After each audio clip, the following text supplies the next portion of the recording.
Conversaciones saludables con Rosa Quintana. Con motivo del Día Mundial de la Enfermedad Inflamatoria Intestinal, que es el 19 de mayo, desde Hub de Salud queremos informaros sobre esta afección que cada vez padece más gente. Para ello está en nuestro plató el doctor Manuel Barreiro, presidente de GETECU, Grupo Español de Trabajo en Enfermedad de Crohn y Colitis Ulcerosa, y también responsable de la Unidad de Enfermedad Inflamatoria Intestinal del Servicio de Aparato Digestivo del Complejo Hospitalario Universitario de Santiago de Compostela. Doctor Barreiro, bienvenido, ¿cómo está? ¿Qué tal? ¿Qué tal? Buenos días. De la COVID bien, ¿no? Bien, de eso bien. Vacunado y demás. Vacunado como la gran mayor parte de los sanitarios, o sea que yo creo que muy bien. Muy bien. La enfermedad inflamatoria intestinal engloba dos patologías, que son la colitis ulcerosa y la enfermedad de Crohn. Me gustaría que nos contase qué tienen en común y en qué se diferencian ambas.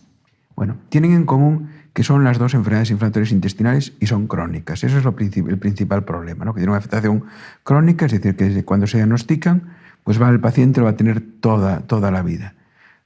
Ambas afectan al intestino. Lo que pasa es que la colitis ulcerosa está limitada al intestino grueso, al colon, mientras que la enfermedad de Crohn, aunque normalmente afecta a intestino grueso e intestino delgado, puede afectar a cualquier tramo del aparato digestivo. Ya digo, normalmente es intestino delgado e intestino grueso.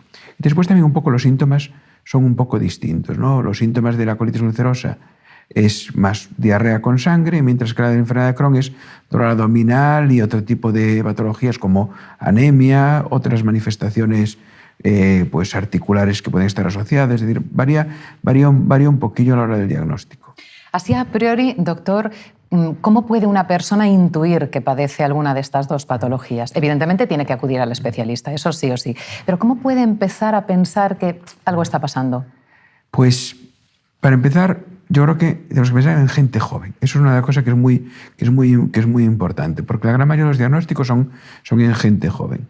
Con la colitis ulcerosa hay que pensar en una diarrea con sangre, que es algo que asusta. Yo creo que la gente se da cuenta, sobre todo gente joven, y hay que, bueno, pues evidentemente hay que hacer el diagnóstico diferencial, porque son sangrados, digamos, distintos a las de los hemorroides. No es un sangrado que se ve en la taza del váter, que no es a limpiarse, por ejemplo, para que la gente lo entienda.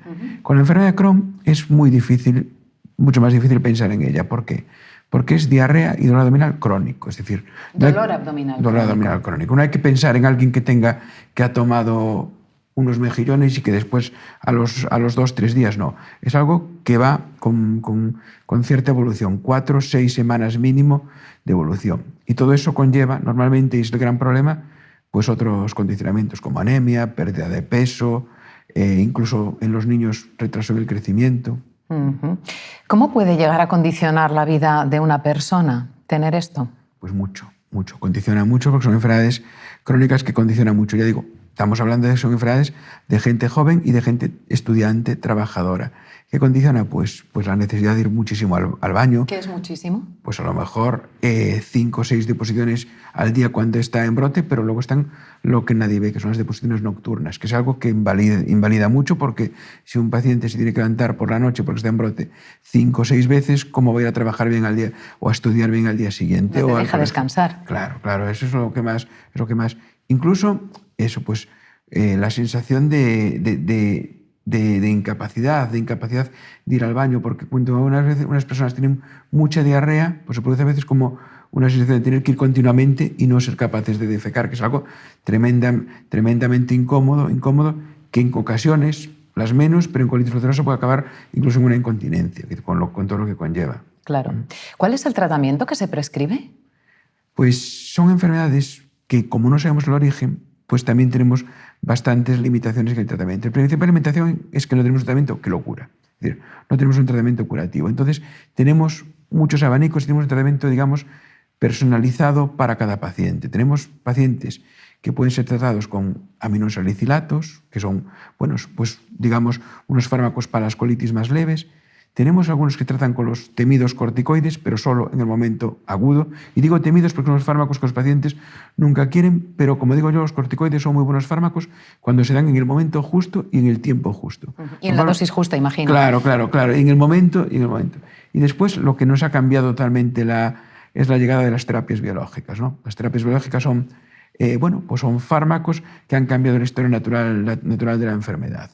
Se llaman, bueno, pues son fármacos, por ejemplo, los fármacos anti-TNF, las interleuquinas, que son fármacos mucho más potentes, que se dan de administración hospitalaria, lo damos a los pacientes más graves, pero cada vez vamos viendo que hay que darlos más y antes porque realmente son los que han cambiado el pronóstico de estas enfermedades.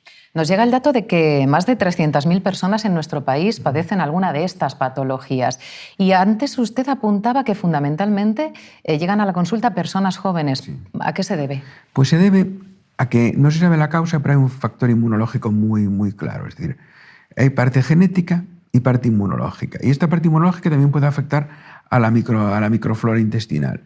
Y todo esto pues, se da en gente que está inmunológicamente bien, es decir, en gente joven, en gente cuando tiene pues, su inmunidad más desarrollada. Y es un poquito lo que puede causarlo. Hay una cosa que todavía me sigue sorprendiendo a estas alturas, en pleno siglo XXI. Parece que se trata de padecimientos ciertamente que avergüenzan un poco. ¿Por qué cree usted? Deberíamos dar visibilidad para desmitificar, ¿no? ¿Por qué cree usted que pasa esto aún todavía? Pues precisamente esto es una de las causas, ¿no? Por lo que desde nuestro grupo, el Grupo Español de Trabajo de Cronicolitis, estamos viendo que que tenemos que dar visibilidad a estas enfermedades, ¿no? Porque estamos hablando de 300.000 personas conocidas, pero estamos hablando de casi el 1% de la población española, que es un número muy alto. Y es cierto que, bueno, pues todas las enfermedades, digamos, intestinales pueden dar al principio cierta vergüenza decirlo, pero como todas, es decir, no tiene por qué dar más. Y es algo que realmente sí que yo lo noto en nuestro país mucho más que, por ejemplo, que en Estados Unidos, ¿no? En Estados Unidos hay campañas, deportistas, actores, cantantes famosos que tienen su enfermedad de Crohn o su colitis ulcerosa y que sí que, bueno, pues lo comentan en público mucho más que por ejemplo, en Europa en general. No solo es un problema español, pero sí que tienen menos visibilidad. Pero yo creo que está cambiando y cada vez se habla más de estas enfermedades porque, digo, 1 por 100 siempre le toca a alguien cerca. Claro. ¿Cómo está afectando la COVID-19 a los pacientes de enfermedades inflamatorias del intestino o del sistema digestivo? Bueno, pues como siempre al principio tuvimos mucho miedo, ¿no? Porque eran pacientes crónicos con tratamientos inmunosupresores. Entonces tuvimos miedo, pero afortunadamente los datos dicen que no hay mayor riesgo que en la población general y que tenemos que hacer las mismas medidas que en la población general. Quizá la parte positiva es que la famosa telemedicina que tanto se ha instaurado, nosotros en las unidades la teníamos ya un poquito instaurada previamente y nos hemos sabido adaptar.